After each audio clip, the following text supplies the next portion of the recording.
Yeah, it's a mid lane Martis. I think we have seen this in MPL SG. But yeah, I mean, I'm glad to see something crazy like this all the way from game number 2 for Nipflash. They know if Homebois get this game, it's going to be match point for them. So might as well try to go for something crazy now than later on in match point. This would almost be true to hold on. Wow, look at the damage already on Zorn. With the Mortal Coil, and that's going to be first blood straight up with the help of the G Kundo. Zorn saving the flicker, not giving it or not using it just yet. I think he was even just like, yeah, I'm going to be okay.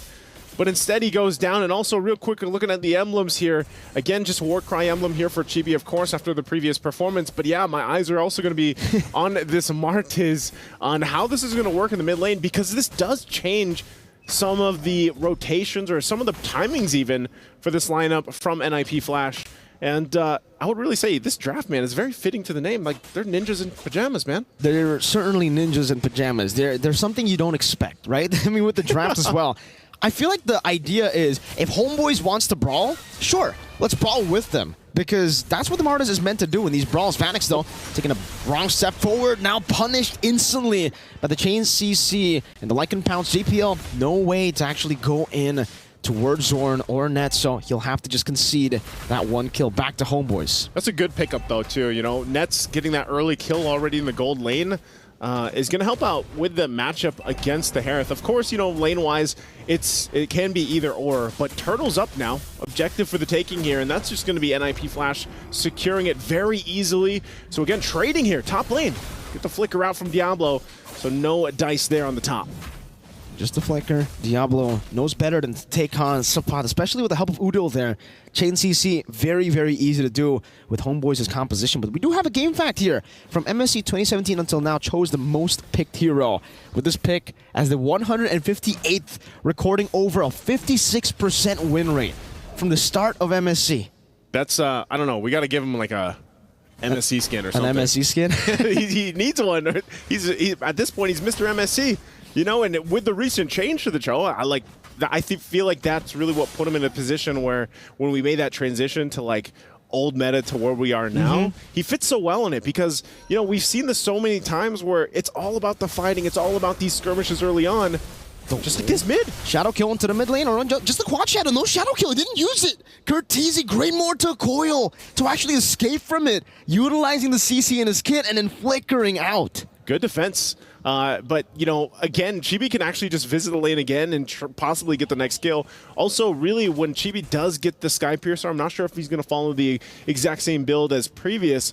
But once that's online, then it gets, you know, a little bit more scary, especially when you're on a Martis sitting in the mid lane. So we find ourselves once again kind of at a stalemate until 30 seconds. This Turtle's going to come up here. You can see already placements to Zorn waiting patiently there. Taking a look at the items real quick. Okay, the Sky Piercer's already online for Chibi. And on the other side, Hades hasn't locked in his first item just yet. He went for the penetration boots, so he's got that. And then over, even for the Martis here, for Curteasy, doesn't have his just yet. So, again, Sky Piercer is going to be picked up almost all the time. First, because it's only 1,500 gold. You know, it's pretty cheap for the amount of pressure it can apply to these fights on a Hayabusa. Yeah, and for Hades, you know, on the Julian, I think it's normal right now to see Julian just go for the Holy Crystal first item, and that's what he's pathing for in the item builds. JPL trying to find an angle now as Homebois are first onto the second turtle of the game. Deja vu to game number 1, because that's exactly what happened as well. Hades walking forward, now going to be locked down. Zorn caught in the way of the dragon, still able to escape for now, but Vanix now with his Zaman Force able to dodge away from the final slash, picking up the kill. Curteasy in the mid lane will be picked up, but Nets will fall as well. In the bottom side, it's a trade, 2 for 1, but Homebois get the turtle. Oh, okay. JPL should be fine. He's going to stay here, of course. Try to annoy Sapot. Quad Shadow in, now with a Shadow kill. JPL flickers using the blink to escape from the Shadow kill. Well played. Well played. Also, they're going to go ahead and get the turret. Really good decisions coming out here from Nipflash. Warax is also going to be picked up now for Diablo. So, you know, still, it's the same story, Miracle. It's just like we saw from the previous game. It's just different lineups where really they're mirroring each other objectively, and even when it comes to the team fights. Earlier, you saw it was like a 3 versus 1 on both sides of the map. And so they find themselves now looking for their next objective takes. Looking for the turret, first one for Homebois. The dragon? The Vengeance actually cancels it just for a bit, but Curteezy will be able to pick up the Decimate right with the Chain CC together with the Enhanced Chain knockup. And now he has a Sky Piercer. That's a Decimate Sky Piercer Martis. I was going to say, you know, you see the Holy Crystal being built up here too. Mid lane should be fine. Okay, yes. Sky Piercer Decimate. What do we even call that? Decimate Pierce? The Sky Decimate? What happens first? The Decimate or the... Yeah, I guess the Decimate. I think so. Sapat, ooh. Penalty zone, locking him down. JPL able to dash forward, and it's going to be Hades who just takes him out. Final slash displacing JPL. No one following up. Nets. Now the Lycan pounce over to Vanix. Hades gets an Enhanced Chain, and it's enough to disengage from the skirmish. I don't know. It seems like there's some like hesitation as well from the Homeboys. Yeah. Like on how they want to approach some of those fights, because I know it's JPL, I know it's a Cho pick, I know it's the most pick since MSC, but you know, that looked like they could have possibly gotten a kill there, but also maybe just the fact of we're respecting the fact that Hades actually has a lot of damage. He does have, you know, this Julian who's going to be able to shred through some of these members from Homeboys.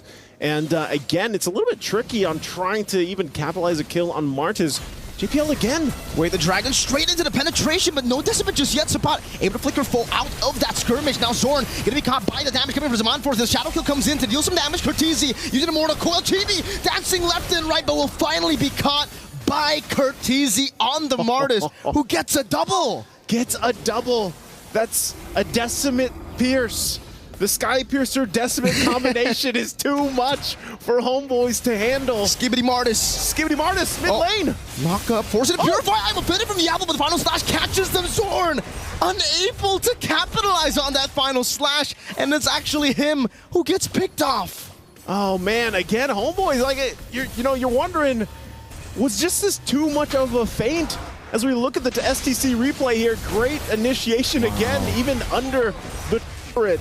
And they get a kill off of all of that. So, you know, Homeboys, they got to be wondering, scratch their heads like, okay. Look at that. Yeah, see that? They were so stunned by the replay that they stayed in time.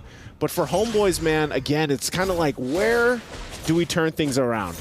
Looking at the items real quick, Sapat is not where he needs to be. All he has is a War Axe. And honestly, I feel like he gets whittled down. Oh, going for him again. JPL with the G Kundo. Sapat used the penalty zone, but he gets knocked up, gets decimated, gets pierced, gets everything.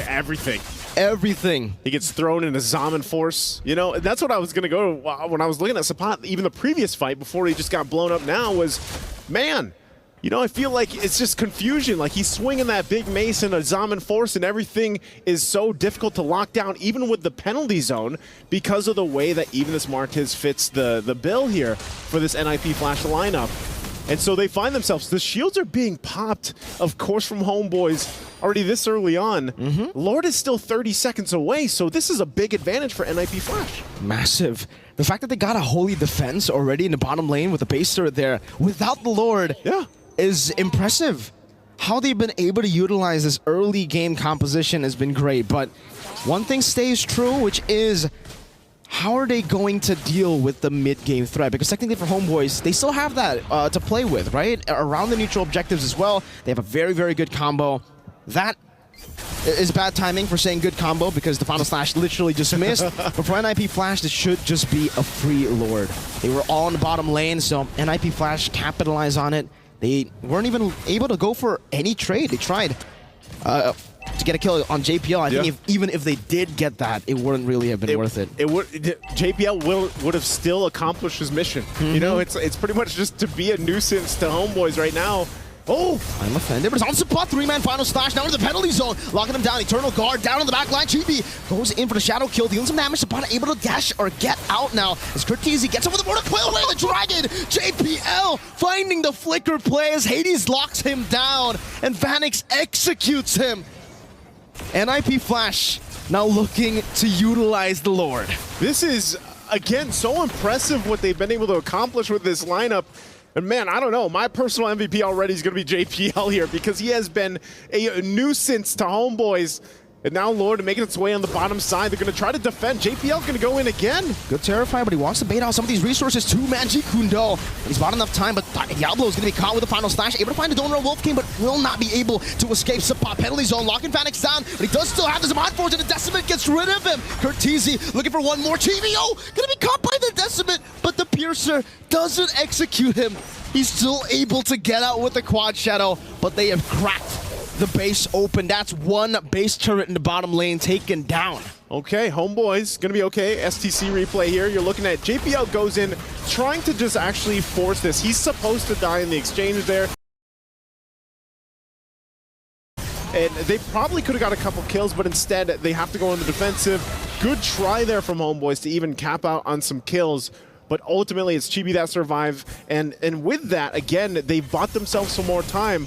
JPL goes in with Conceal, is not going to find anything. Gets information, though, here, at least for this purple buff. And Homebois, I mean, you're looking at it, they're kind of forced to stay together because of what JPL's capable of doing. Not just JPL, Diablo too. Whenever that flicker is available, he's been doing it time and time again. The I'm Offended flicker combination on this Ruby has been hell to deal with for Homebois. So now finding themselves once again on this defensive mode. It's more so like we just gotta farm up. BOD was just picked up here, but I don't know, man. How much time does Homebois need to equalize things here? I don't know. I think it really depends on nets. But even then, he's actually opted to go for a little bit more of a defensive utility build with a Thunder build. Yep. And the Endless Battle first item. That's a build that I don't really see too often. So already a very interesting build path. But speaking of interesting, Hunter Strike, normal. Sky Piercer, normal. Queen's Wings, third item, by the way, for Kurt TZ. So his plan is, I go in, I get a kill, and hopefully I get out. Hopefully I get out with the wings, but also the Mortal Coil. Like that. And that's what I'm saying. The way team fights go, it's really difficult for Homebois because if you're looking at the lineup from Nipflash, it's like, how do you catch some of these guys? You know, they're literally, again, it's ninja-like in a way, and they're going to be able to go ahead and just get this Lord because Homebois, it's so difficult for them to fight. They're way too late to approach this. I'm not sure. Diablo could possibly force a situation, but they don't. They take the discipline route. They're like, you know what? We're going to go ahead, wait for the Lord to come in. We got 2 base turrets to knock down from Homebois, and then here we are 1-1 in the series. They could possibly be a game-winning push here. Depending on how this goes, they're probably going to take the purple buff as well. Divine Glaive now locked in too for Vanix. So for Homebois, I'm really just thinking here, you know, 8,000 gold behind. You somehow need to withstand the pick-off potential that's going to be forced from Nipflash as they kind of just have to watch. Oh, hold on, Zorn. And that's Shane canceling out that final slash, but for them, it's all about utilizing the Lord, right? They don't want to get too aggressive, but right as I say that, that's a conceal from JPL. Over G Kundong, possibly onto Udil, uses the Shunpo, and he was able to zone them away from that base turret. Easy take for Nipflash, as now they're looking for the final base turret up top. Chibi sent to deal with it. Hades now looking for it. Shadow kill used up, the Winter Crown is there. Chibi dashes forward, watch out, JPL with a Way of the Dragon, and Diablo takes him out. Final penalty zone onto 3 members. That's gonna enhance Shane to knock them up straight into Vanix's damage. On this Hunt Force, Vanix going wild. Getting a triple kill as Kurt TZ goes godlike.